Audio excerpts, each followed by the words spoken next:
Hello, you've caught me feeling a little bit spoiled. I just can't decide what unbelievably amazing looking game to play. Hellblade, Uncharted, The Lost Legacy, Horizon Zero Dawn, all outrageously good looking games that couldn't be any more 2017 if they tried. They've got amazing performance capture, they tell story through gameplay and character expression. You can stick the camera right up to Chloe or Senua or Aloy and you can see what they're thinking, their emotion coded beautifully into their faces, in-game, in real time. We live in an amazing time for video games, but if you're as old as me, you might remember this little thing they had to do to impress you back in the day. It was called a CG intro. Alright kids, still with me? This was from a time when in-game character models could do a maximum of 2 moods. There was I'm shooting things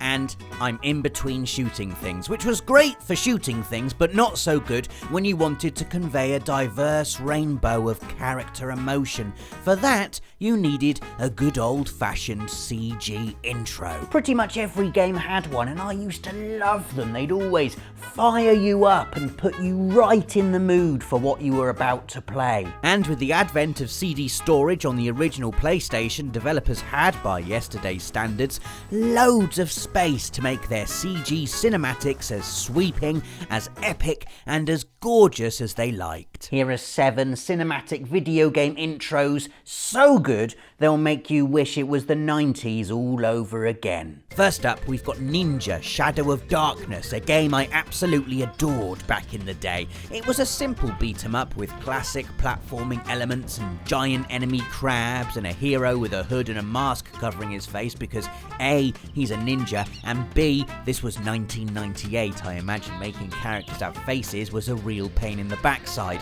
Enter this glorious CG intro, which gave you all the emotional motivation you needed to run about re-deading skeletons by kicking them in the ribs. We're introduced to a village littered with corpses. Someone has obviously been very bad here, and they need a ninja to save them.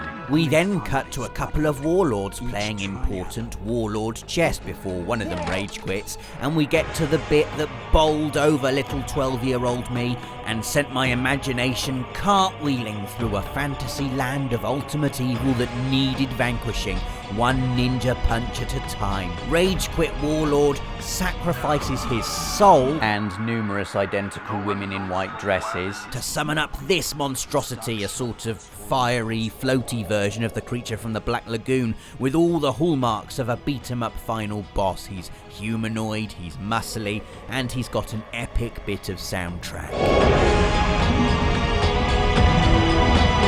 I used to write super derivative fantasy fiction when I was younger, like every Tolkien-obsessed preteen, and my villain was always based on this guy. It was just brilliant, an intro that sent your mind racing, that filled in the narrative gaps left by the in-game graphical inadequacies of 1998, that stuck in your brain and gave form and character to the various collections of polygons you spent the next 10 hours kicking to bits.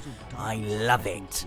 Our second entry is G-Police, a PS1 sci-fi shooter that to this day remains one of my favourite dogfighting games of all time. Whenever I remember G-Police, I think of 2 things. Me flying about shooting endless civilians because the game didn't punish you for doing so, and the CG intro, which expertly set up a backdrop of a dystopic future, bled dry by corporate greed and populated with lots of really cool-looking spaceships. And they were the best spaceships too, because they made that indescribable noise all good spaceships make. You know, that. Oh yeah, and then there was this beast, which just kept on coming. And coming. And coming. and it's like a city in space. And then there was the gritty, Chandler-esque narration seeding in your mind a world of crime and corruption, a world powered by clunky machinery and oily second-hand spacecraft. I'd flown these babies on Mars during the war, and they were past their prime even then. Oh, I can't wait to fly these babies now. We then have a murder mystery set up involving the protagonist's sister, and boom, I am so in. Especially when your first mission briefing is given to you by badass bald icon Commander Horton. What an intro. We've got Parasite Eve at number 3, a PS1 RPG from the mind of Hironobu Sakaguchi, who took a break from fronting the golden era of Final Fantasy to make this dark cult favourite set in New York, a setting originally considered by Square for use in Final Fantasy VII. Instead, Midgar was born, New York was used for Parasite Eve, and we got a game that began with an incredible scene inside an opera house where the audience all spontaneously combust. Seeing it now, it's hard to appreciate just how incredible this was when it first came out in '98. For one, it looked sensational. Squaresoft, quickly building a reputation for stunning FMV sequences, had totally outdone themselves. This intro was both outrageous and outrageously good looking. I remember being caught between marvelling at the sheer quality of the animation and recoiling at the horror of what was happening. People screaming, on fire, desperately trying to escape, all while a definitely evil did you see her eyes mega diva powers home an incredible piece of opera. Welcome to Parasite Eve. Final Fantasy, this is not. Something Sakaguchi obviously wanted to let you know right from the start. Expecting chocobos and green? How about a weeping Statue of Liberty in the first 10 seconds? And then later on, this rat transforming into whatever the hell that is. You've got nothing, Bloodborne. Anyway, after finishing Parasite Eve, Sakaguchi-san and the team at Squaresoft returned to their roots with Final Fantasy VIII, a game that A, blew what we thought possible from video game cinematics into a new stratosphere, and B, is the fourth entry on our list. Seeing the graphical quality of Final Fantasy VIII's FMVs is a formative experience for many a gamer. For instance, I can remember exactly where I was when I first saw them. I was in my bedroom playing Final Fantasy VIII, and I could not believe the information my eyes were relaying to my brain. This was a video game, and it looked and sounded like a movie. The score, the deeply philosophical musings of histrionic teenage protagonists splashing across the screen, the fight between Cypher and Squall, the quick cuts of action that act as a sort of coming up on Final Fantasy VIII style tease for the rest of the game. I was so ready to play the hell out of this game by the time the intro had finished. I was like, yeah, I'm in bed, epic. My name's Squall. Yeah, it's Squall. Also, I couldn't get that song out of my head for weeks. Ficos, Lusec, Wicos, Finosec. Will you shut up with that stupid chanting? I'm trying to watch DIY SOS! Best intro ever, best FMVs ever, Final Fantasy VIII. Entry number 5 is the intro for Legacy of Kain Soul Reaver, which is just such a perfect setup for such a brilliant adventure game.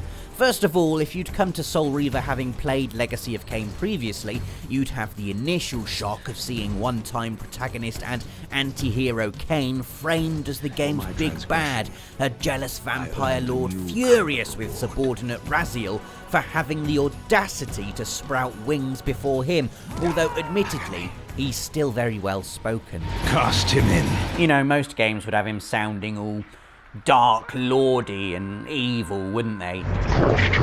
Yeah, like that. But Soul Reaver isn't that type of game. Its narrative is written in shades of moral grey, written by Uncharted's Amy Hennig, if you didn't know. And this intro sequence beautifully established that. You're playing as a wretch, betrayed, tortured, destroyed. The sequence of Raziel being cast into the Lake of the Dead is a slow, searing burn of sound and colour. You can feel the endlessness of Raziel's pain as he sinks down, dissolving in front of your eyes, dies only to rise again, destroyed but ready. An eternity passed, and my torment receded, bringing me back from the precipice of madness. You know when you've played a game once and then after that you just skip all the cutscenes? Well, I didn't do that with Soul Reaver. In fact, I would actively start new games halfway through a playthrough just so I could watch that intro again. It was just that good.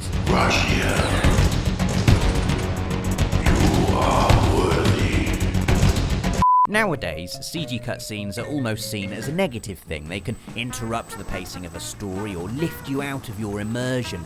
But I remember, especially with our 6th entry Tekken 3, when CG cutscenes used to be a reward. You'd finish a level, or in Tekken 3's case arcade mode with any character, and you'd be treated to a CG movie of them doing something funny. It was a great way to reward your skill. You'd get some kind of narrative payoff, but also a chance to marvel at some amazo graphics for a couple of minutes. And when Tekken 3 first came out, my god, the graphics were amazing. It was such a step up from Tekken 2 as well. I remember watching Heihachi getting off that helicopter for the first time, and I was like, Add in lots of cool fighting and me constantly nerding out at spotting all my favourite characters. Law! Paul! A new one! Plus an irresistibly catchy piece of intro music, and you've got an intro that every time I watch it puts me right in the mood to kick Nathan's face off with Huarang. Have it. Our final entry this week is me cheating a little bit because this game is not a 90s game. It's a 2004 game in fact, but if you've seen a better cinematic intro than the one in Onimusha 3, I'd like to see it. This thing just escalates and escalates, and oh my god, the graphics even now are astounding. The choreography alone puts most action movies to shame. and the really cool thing, it teaches you how to play the game. Kill demons, absorb their souls, transform into Oni form, kill big bad guy. That's the condensed version anyway. The full intro movie follows Samanosuke as he fights this lot, lovely, and then uses this monster to jump up there, and then... oh my god, can we just watch this bit?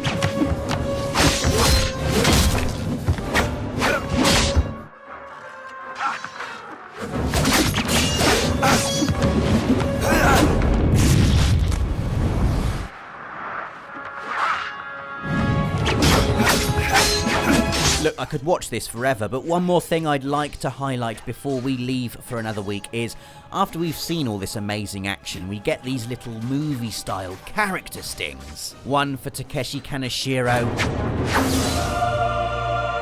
One for Jean frickin' Reno. That's right, Jean Reno is in this game, if you didn't know and or had forgotten. Need I say more? So there we go, 6 CG intros so good you'll wish it was the 90s again, and 1 that will make you wish it was 2004. Let us know in the comments what intros you remember most fondly. Leave a like if you enjoyed the video, watch another by clicking one of the links on screen, and subscribe for more of them every Friday. Thanks for watching.